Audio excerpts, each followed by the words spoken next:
promoting racial understanding and racial reality, frankly, in our communities. I'm not saying we have to all join hands and walk down Woodward Avenue singing Kumbaya, but I think it is important that we have these conversations, understand our racial history in this country, and deal with the realities of race and the myths of race.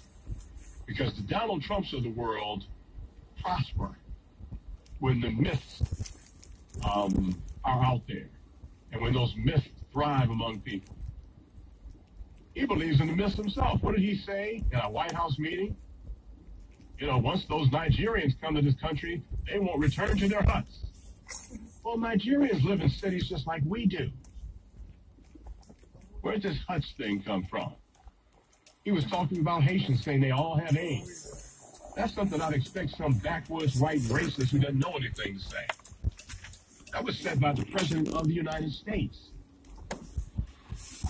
And so it's important that groups of people come together. What do you think? 313-778-7600. I see Fernando has rejoined us on line one. Hey, Fernando, thanks for calling back, and good afternoon to you. Yes, you have a wonderful broadcast today, Cliff, as usual. Thank you. And I just want to say that I commend you for taking a stand against what's taking place in this country with the presidency that we're dealing with now. I also want to make a comment that, in a real sense, Cliff, blacks as a whole are living on a parity of what blacks lived in Mississippi in 1947.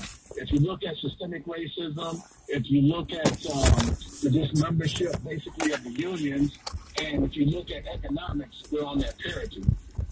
Interesting. Fernando, I appreciate you calling, my friend. You raised an important point. I appreciate you calling back. It was worth having you call back to hear that. Let me go to Mike, who's on line two. Hey, Mike, thanks for calling. Good afternoon to you. Hey, thanks for taking my call. Appreciate it.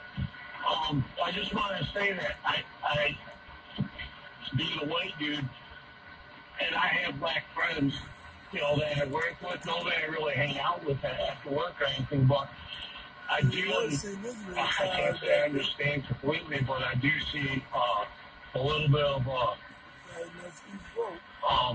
size of, I mean, when people look at each other and people size people up almost, it's like, it's not a racist thing, I don't think. Maybe it is, maybe it's not, but I think even white people look at me and I know they're sizing me up and they're kind of like judging me by who I look like, and you know, they size me up by what I wear and how I present myself, and I'm not, and I'm sure black people would probably do the same thing, but it's like we gotta start looking at each other. I try to be open and kind of communicative with people, but sometimes people, they clam up and they look the other way, and I just feel like being black or white or Asian or whatever you want, however you're born, it's not your fault. It's like we gotta start looking at each other like we're all friends. Mike, you know what? I first of all, I can't thank you enough for calling, and I think you bring up maybe the most important point of the day, and that is before we even say anything to each other, we begin to operate on racial prejudices. And you're right. There are a lot of white guys. If me or other black folks were to look at them, there would be a tendency to think, okay, this guy's a racist. He probably is a Trump supporter. He's probably somebody who's a right-winger. And I don't know that to be true. And clearly, when people look at me, I'm looking at myself right now on the screen. I'm wearing a baseball cap and a hooded sweatshirt. And especially if I pull my hood up, if a lot of whites saw me, they think, uh-oh, this guy is trouble. And they have no idea who I am. So you're right. We've got to stop sizing each other up as soon as we see each other. But the best way to do that is to do what you and I are doing right now, and that's to actually talk to each other and figure out who we really are and where we're really coming from. Yeah, I think another thing is in the judicial system, I think, I personally think that justice should be blind. I don't think people should, I mean, maybe it's far-fetched, but maybe people shouldn't be allowed to see who they're judging. Maybe they should just go by the merits of the law and what they're being charged against. Maybe they should. Interesting concept. Mike, I tell you what, we're losing a call. I appreciate the call. Something's happened with the signal. But your suggestion there at the end was very interesting. Should we have trials where people see the facts and the merits of the case and don't see the face of the defendant? I got a lot of lawyer friends. I'm not a lawyer, but I'm going to have to ask them about that. Because you're right. The implication there is that race and racism play too large a role in how the justice system works and how people get judged. And Mike, you're absolutely right about that. I hope that I have a chance to meet and talk with more white men like you who are open to the idea of getting to know each other better and making a better situation for all of us. Thank you so much. Let's go to Marcus, who's on line 3. Hey, Marcus, thank you for calling. Good afternoon to you. Thank you for taking my call, Cliff. Is it a dream of mine or what? But don't they have a video of him making this remark?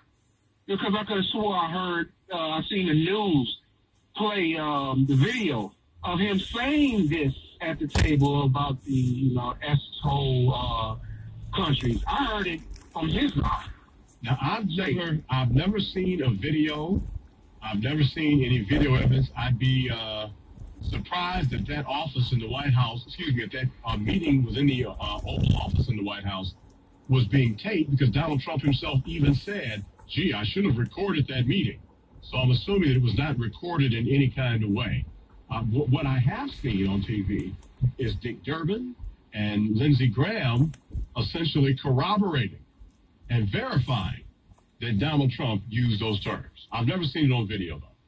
I could swear that there is a video out there of him saying this, and that's where I first heard it from the news, and then the news put it over the air. But they did have him. He didn't actually say it. They beeped it out. So there is video, Cliff. There is video. Well, and I appreciate you sharing that with me, Marcus. I appreciate the call. I will have to do some homework and look that up. Admittedly, I have been out of town with the Detroit Mercy Titan basketball team, and so a lot of the research and a lot of the video watching I do when I'm at home, I haven't had a chance to do it. That one got by me, but I will try to make sure I see that.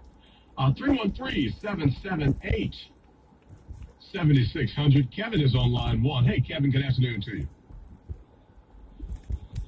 Kevin, are you with me? How you doing? I'm good, man. How's it going? Real good. Okay. Here's something I really don't understand. The last time I listened to your show, it's been a while, you talk about, how you feel about Trump and all his craziness, and then you'll say, I'm for fairness. I'm not a Democrat. I'm not a Republican. I just believe in fairness. Right. And you had on, not heard him on your show. You had on Wayne Bradley. Yep. And if he doesn't carry the water for the president, I don't know who does. I agree. So I said, now. So I didn't even want to hear the show. I just turned the radio off. I don't listen to him. I don't listen to him when he comes on. I don't listen to him on his own show. So I didn't want to hear him on yours. But I had to ask you, why did you have him on? You know what? Because of that fairness that I talked about, Wayne Bradley was, stirring up some controversy. People either loved him or loved to hate him. And I wanted to bring him on and ask him some questions.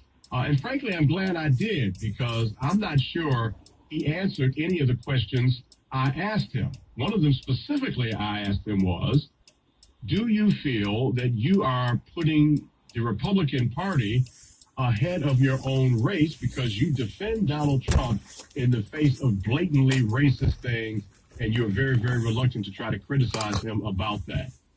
And I'm glad I put him on the record answering that, because these black Republicans, these black conservatives, number one, I don't think they should be silenced. I do want to hear them. But two, they have to be held accountable, and they got to respond to questions about what it is that they're promoting and what it is they say that they believe. And so I don't see a contradiction. Him and Walter are buddies.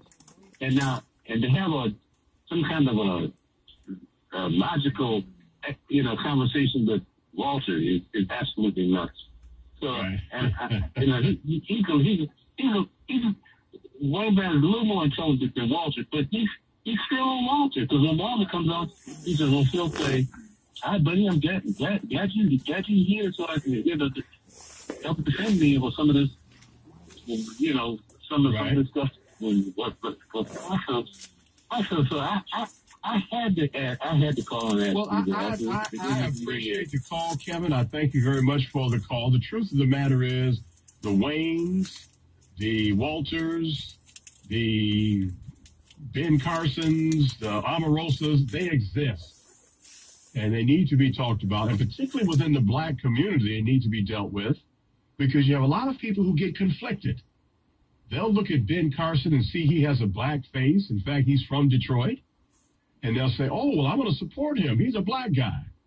But everybody who has black skin and everybody who's from Detroit is not representing black people or Detroit, all right? And we need to know that as well. In fact, I'm of the opinion, I'm going to get back to another call right now. I'm of the opinion that these black conservatives and these black turncoats, as far as I'm concerned, cause more damage than we give them credit for. I think there are a lot of white folks who would love to deal with the truth and try to deal with the truth, but they run into a Ben Carson or Walter, and they get a false impression of what is really on the minds of black folks.